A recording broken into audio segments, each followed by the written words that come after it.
Merhabalar arkadaşlar, kanalıma mutfağıma hoş geldiniz. Bugün tel tel ayrılan, pul pul dökülen kete tarifi videosu izleyeceksiniz. İnanın yapımı çok kolay, bir o kadar lezzetli olan bu kete tarifimizin buyurun lafı hiç uzatmadan hemen yapım aşamasına geçelim. İlk önce ketemizin iç malzemesini hazırlamakla işe başlıyoruz. Bir çay bardağından bir parmak eksik sıvı yağımı ekliyorum. 100 gram kadar tereyağımı da tavama ekliyorum. Erimesi için biraz tereyağımı karıştırıyorum.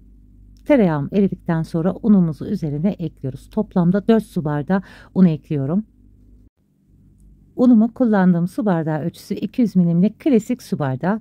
Unumuzu yağımızla güzelce bütünlenmesi için karıştırıyoruz. Kaşığımın ters tarafıyla unlarımın içinde topak topak olmaması için güzelce karıştırdım. Tuzumu da bir küçük tatlı kaşığı ekliyorum.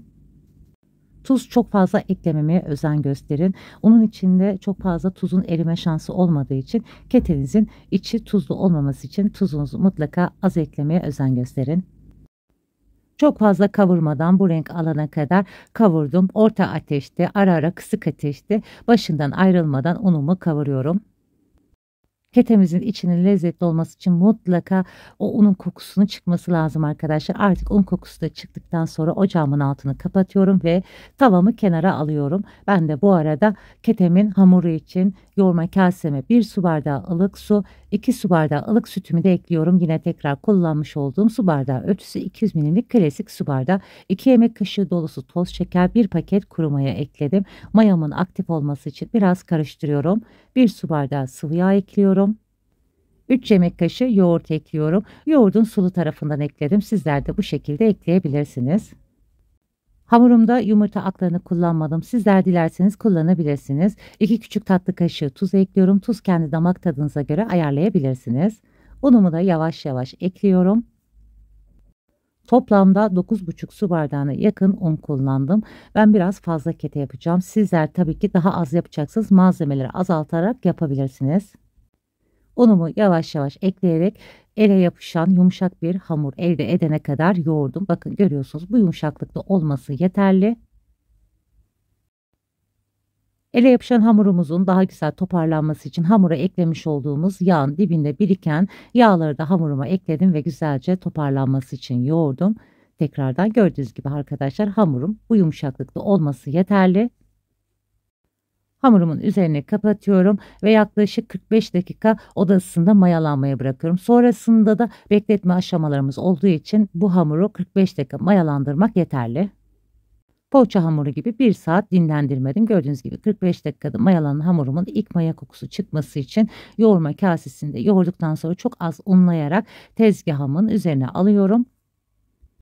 Elimi de çok hafif unlayarak hamurumun güzelce toparlanmasını sağladım. Hamur kesme aparatımla 7 eşit parçaya ayıracağım. Biraz büyük yufka açacağım için ben büyük bezeler halinde keseceğim. Sizler eğer daha ufak yapacaksanız daha fazla beze olarak kesebilirsiniz.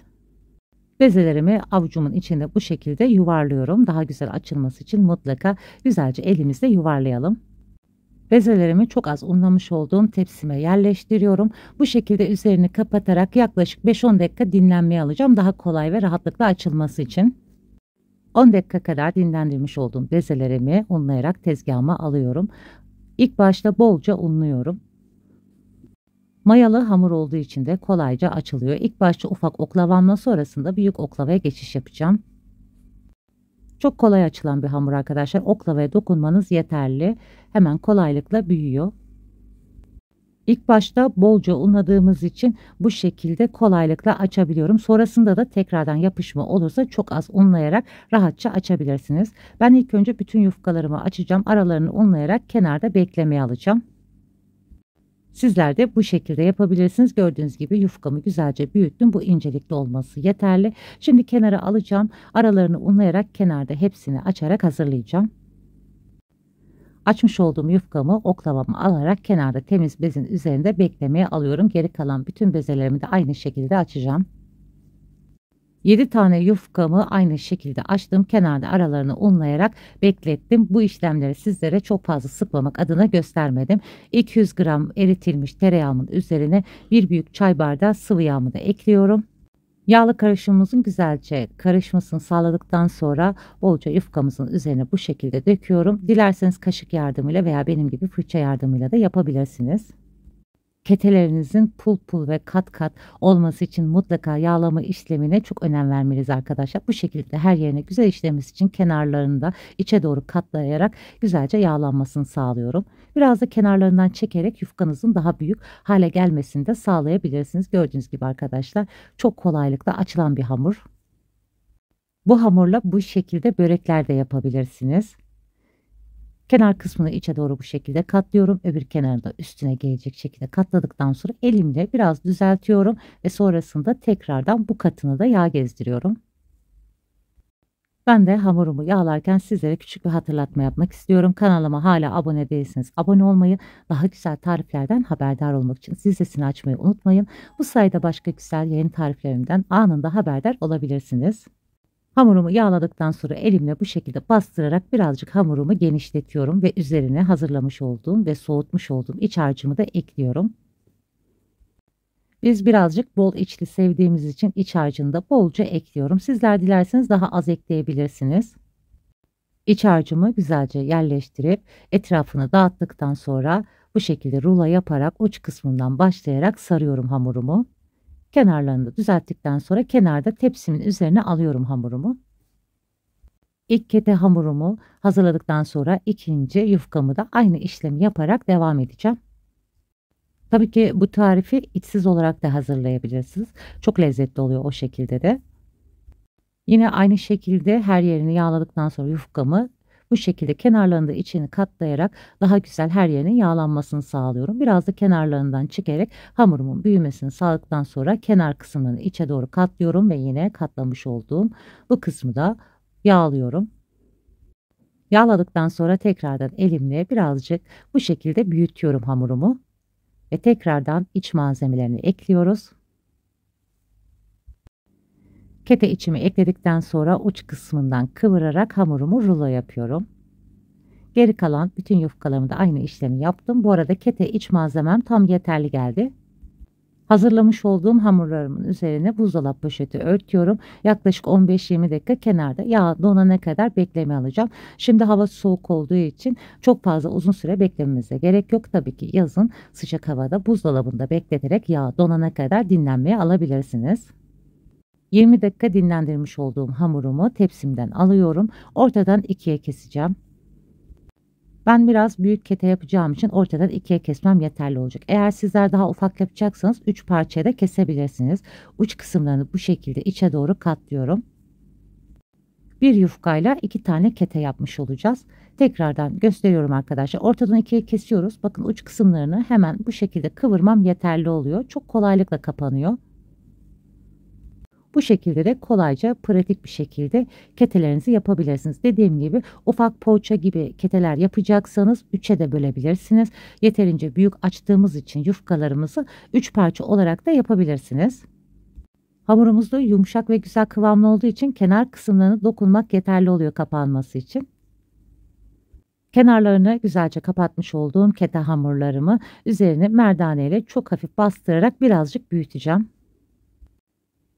Unlamanıza da gerek yok. Sadece merdane ile bu şekilde bastırmanız yeterli oluyor.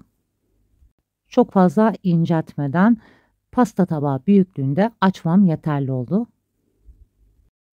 Açmış olduğum ketemi yağlı kağıt serilmiş tepsime yerleştiriyorum. Geri kalan aynı şekilde ketelerimin üzerine merdane ile bastırarak yine aynı işlemi yaparak büyütüyorum. Eğer daha ince keti seviyorsanız biraz daha büyütebilirsiniz. Ben pasta tabağı büyüklüğünde açmam yeterli oldu. Geri kalan hamurlarımı da aynı işlemi yaparak hepsini açmaya devam edeceğim. Bütün hamurlarımı hazırlayarak aynı işlemi yaptım. 12 tanesini tepsime yerleştirdim pişirmek üzere. 2 tanesini de arkadaşlar pişirmeden derin dondurucuya kaldırdım. O şekilde derin dondurucuda saklayacağım. Bütün tepsilerimin üzerine temiz mutfak bezimi örtüyorum. Yaklaşık 15-20 dakika tepsi mayası yapacağım. 20 dakika kadar tepsi mayası yapmış olduğum ketelerimin üzerine sürmek için Yağımı eritmiş olduğum tavamın içine 2 adet yumurta sarısı da ekledim. Çok azdı arkadaşlar, yarım yemek kaşığı kadar da yağımın dibinde kalmıştı. Onun içine ekledim ki yumurta sarısını bu şekilde karıştırarak üzerine sürmek için. 2 adet yumurta sarısı 3 tepsime yeterli geldi. Yumurta sarısını sürdükten sonra çatalla bu şekilde şekiller veriyorum. Sizler tabii ki dilerseniz hiç şekil vermeseniz de olur. Üzerine çörek otu veya susam da gezdirebilirsiniz. Çatalımın tersiyle baskıları uygulayarak güzelce şeklini de veriyorum. Öncesinde 5 dakika ısıtılmış 180 derece alt üst fanlı ayarım 5 dakika ısıttım. Ben 2 tepsi olarak pişireceğim. Tepsilerimi tabii ki kontrollü olarak pişireceğim. İkisini de aynı anda alt üst ederek pişiriyorum. Yaklaşık 45 dakikada ketelerim pişti arkadaşlar. Tabii ki sizlerin fırınıza göre bu süre değişebilir. Pişmiş olan ketemin bir tanesini alarak sizlere hemen yakından sesini ve dokusunu da göstermek istiyorum.